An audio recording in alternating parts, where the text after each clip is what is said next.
Assalamualaikum warahmatullahi wabarakatuh. Kita lanjutkan sampai dengan bab 9 sistem ekskresi manusia, pertemuan yang pertama.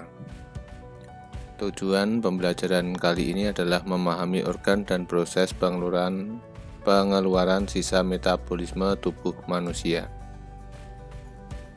Sebelum sampai ke sistem ekskresi, perlu kalian ketahui terlebih dahulu macam-macam sistem pengeluaran pada manusia. Jadi manusia melakukan pengeluaran ada 3 macam. Yang pertama defekasi, yaitu sistem pengeluaran sisa pencernaan. Jadi hasilnya adalah ketika kalian BAB itu namanya defekasi. Kemudian yang kedua sekresi, yaitu pengeluaran getah atau hormon oleh kelenjar. Jadi sekresi ini yang dikeluarkan adalah getah atau hormon, dan getah hormon itu tetap berada di dalam tubuh manusia. Kemudian ekskresi, yaitu pengeluaran sisa metabolisme. Di metabolisme atau pembakaran oleh sel-sel tubuh yang berasal dari zat-zat makanan dan oksigen yang mengalir bersama darah. Jadi yang kita bahas adalah yang ekskresi. Zat sisa dalam tubuh manusia dan organ yang terlibat. Sisa metabolisme ini dihasilkan oleh hati dan sel tubuh. Sel tubuh ini menghasilkan air dan karbon dioksida, sementara hati menghasilkan urea, asam urat, dan bilirubin. Zat sisa yang dihasilkan oleh sel tubuh yaitu air dan karbon dioksida, sedangkan hati menghasilkan urea, asam urat, dan bilirubin. Kemudian organ yang mengeluarkan sisa metabolisme yaitu ginjal, kulit, dan paru-paru. Untuk paru-paru ini mengeluarkan karbon dioksida dan uap air. Jadi ketika kita mengeluarkan nafas, yang keluar adalah karbon dioksida dan uap air. Kemudian kulit ini mengeluarkan sisa metabolisme berupa air yang kita sebut dengan keringat. Sedangkan ginjal ini mengeluarkan sebagian besar berupa air, kemudian bilirubin, asam urat, serta urea dalam bentuk urin. Kita mulai dari ginjal. Letaknya ada di kanan dan kiri tulang pinggang di bagian belakang rongga perut. Ginjal sebelah kiri letaknya lebih tinggi daripada yang sebelah kanan. Bentuknya seperti biji kacang merah, warnanya merah karena banyak darah yang masuk ke ginjal. Darah akan masuk ke dalam ginjal melalui pembuluh arteri besar dan keluar melalui pembuluh vena besar. Fungsi ekskresi dari ginjal adalah menyaring darah yang mengandung zat sisa metabolisme dari sel di seluruh tubuh. Jadi kalau fungsi ginjal ini sebenarnya banyak, tetapi sebagai organ ekskresi fungsinya adalah menyaring darah. Jadi ini adalah letak ginjal, ada di pinggang bagian perut sebelah belakang. Jumlahnya ada 2, kanan dan kiri. Kemudian kalau diurai, bentuknya ginjal seperti ini, seperti kacang merah. Di sebelah kanan dan kiri ini adalah ginjal kiri, ini ginjal kanan. Kemudian saluran yang keluar dari ginjal namanya ureter. Kemudian ureter ini nanti akan bertemu di kandung kemih. Kemudian ini adalah tempat penampungan urin, kemudian keluarnya melalui saluran yang disebut dengan uretra. Ya, jadi kalau ada gambar seperti ini, kamu perhatikan, ini adalah ginjalnya, saluran dari ginjal namanya ureter, kemudian 2 ureter ini bertemu di kandung kemih, kemudian keluarnya urin ini melalui saluran yang namanya uretra. Bagian-bagian ginjal.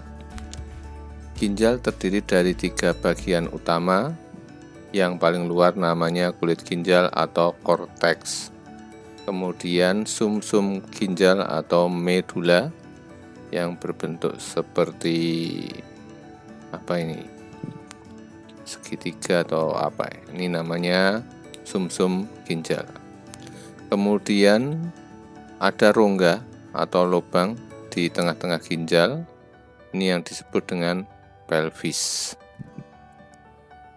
Pada kulit ginjal atau korteks ini kalau dilihat lebih teliti lagi, ada jaringan seperti ini yang disebut dengan nefron.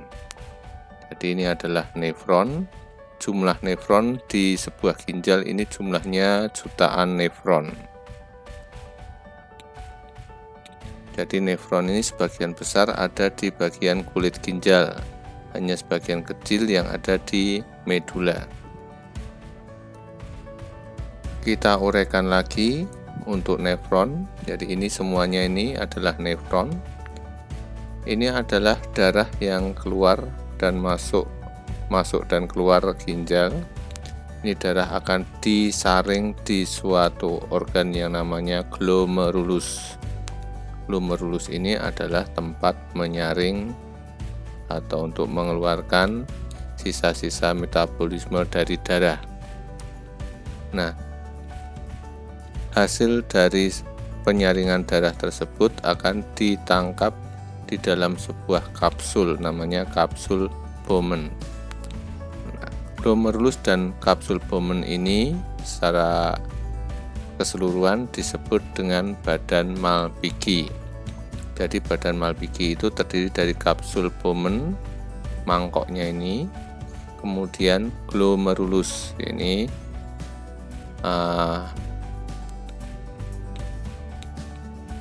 bagian penyaringan darah ini. Kemudian hasil dari penyaringan darah akan melalui saluran yang namanya tubulus proksimal. Kemudian akan melalui lengkung Henle. Nah, lengkung Henle ini ada di bagian medula. Kemudian akan keluar lagi dari medula kembali ke kulit atau korteks melalui tubulus distal. Kemudian akan dikumpulkan ke tubulus collectivus. Jadi nanti semua nefron akan mengumpul pada tubulus collectivus. Jadi ini nanti semuanya berasal dari nefron-nefron yang lain. Kemudian cairan yang keluar dari nefron akan menuju ke pelvis atau rongga ginjal. Berikutnya proses penyaringan darah atau pembentukan darah. Penyaringan darah bertahap, ada 3 tahap. Yang pertama namanya filtrasi, yaitu menyaring darah di dalam glomerulus menghasilkan urin primer.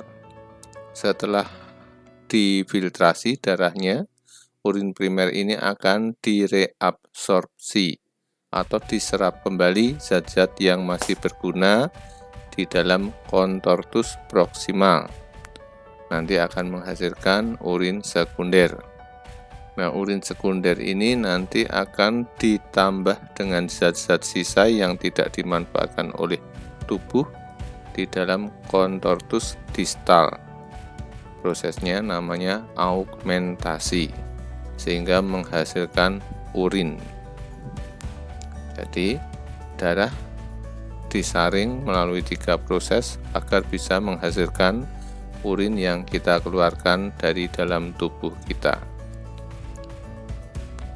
Jadi kalau dilihat proses pembentukan urin atau penyaringan darah, filtrasi ini terjadi di dalam glomerulus, kemudian reabsorpsi ini di contortus proximal, dan augmentasi di contortus distal. Berikutnya organ yang kedua adalah kulit. Kulit berperan dalam pembentukan dan pengeluaran sisa metabolisme yang berbentuk air yang kita sebut sebagai keringat. Kulit sendiri ada 3 lapisan. Yang paling luar namanya epidermis atau kulit ari, kemudian dermis atau kulit jangat, dan hipodermis, jaringan bawah kulit. Di dalam dermis atau kulit jangat ini terdapat kelenjar keringat. Ini adalah kelenjar keringatnya. Kelenjar keringat ini akan membentuk saluran sampai di permukaan kulit tempat keluarnya keringat. Kelenjar keringat atau glandula sudorifera bentuknya seperti pembuluh panjang, pangkalnya menggulung, berhubungan dengan kapiler darah dan serabut saraf. Serabut saraf meningkatkan kerja kelenjar keringat, merangsang produksi keringat. Kelenjar keringat akan menyerap air, ion, NaCl, dan urea dari darah dan dikeluarkan melalui pori-pori kulit. Ya, jadi di sini tidak hanya air saja yang dikeluarkan oleh kelenjar keringat, tetapi juga ion-ion, NaCl atau garam, sehingga keringat itu terasa asin karena ada garamnya. Juga urea yang menyebabkan bau dari keringat itu kurang sedap. Yang ketiga, paru-paru. Paru-paru berfungsi mengeluarkan karbon dioksida, CO2, dan uap air atau H2O. CO2 dan H2O ini diserap dari darah pada bagian ujung saluran paru-paru yang disebut alveolus. Untuk penjelasan tentang paru-paru sudah kita bahas panjang lebar pada bab 8, yaitu tentang sistem pernapasan. Jadi ini di alveolus inilah terjadi penyerapan sisa metabolisme yang berbentuk karbon dioksida dan air yang dalam bentuk uap. Yang terakhir adalah hati. Hati terletak di rongga perut sebelah kanan, tepat di bawah diafragma, warnanya merah tua. Beratnya kurang lebih 2 kg. Fungsi dari hati ini banyak, tetapi kita hanya fokus pada fungsi ekskresi, yaitu mengekskresi atau mengeluarkan zat warna empedu yang disebut bilirubin. Bilirubin ini dihasilkan dari pemecahan hemoglobin yang terdapat pada sel darah merah. Jadi ini adalah letak hati tepat di bagian perut paling atas, tepat di bawah dada. Kemudian hati ini terdiri dari 2 lobus, yang sebelah kanan lebih besar daripada yang sebelah kiri. Kemudian dari dalam hati nanti akan keluar saluran. Kemudian saluran ini akan di salah satu saluran ada kantongnya, namanya kantong empedu. Kemudian saluran ini nanti akan terhubung ke usus 12 jari, tempat mengeluarkan empedu ke dalam usus. Ini bagian dalam dari hati. Proses pemecahan sel darah merah. Jadi sel darah merah yang sudah tua, kamu bisa baca kembali pada peredaran darah, materi peredaran darah, bahwa sel darah merah itu umurnya terbatas, ya. Berapa umurnya silahkan dibaca lagi. Kemudian sel-sel yang sudah tua ini nanti akan dipecah. Di dalam sel darah merah terdapat hemoglobin. Hemoglobin ini nanti akan dipecah menjadi hemin, zat besi, dan globin. Globin ini akan membentuk protein lain, sedangkan zat besi ini nanti akan diserap kembali untuk membentuk hemoglobin baru. Sedangkan hemin ini nanti akan berubah menjadi biliverdin, bilirubin, urobilinogen.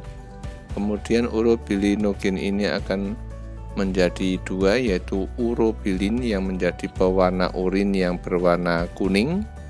Jadi kalau kalian buang air kecil itu urinnya berwarna kekuningan, itu berasal dari urobilin.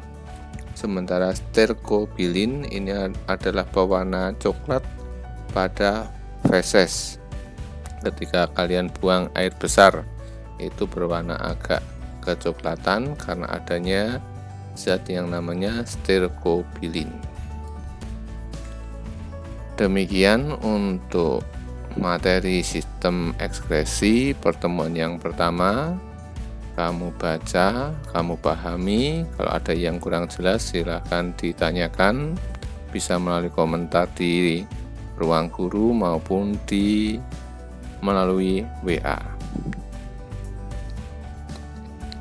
Kita lanjutkan pada pertemuan berikutnya. Assalamualaikum warahmatullahi wabarakatuh.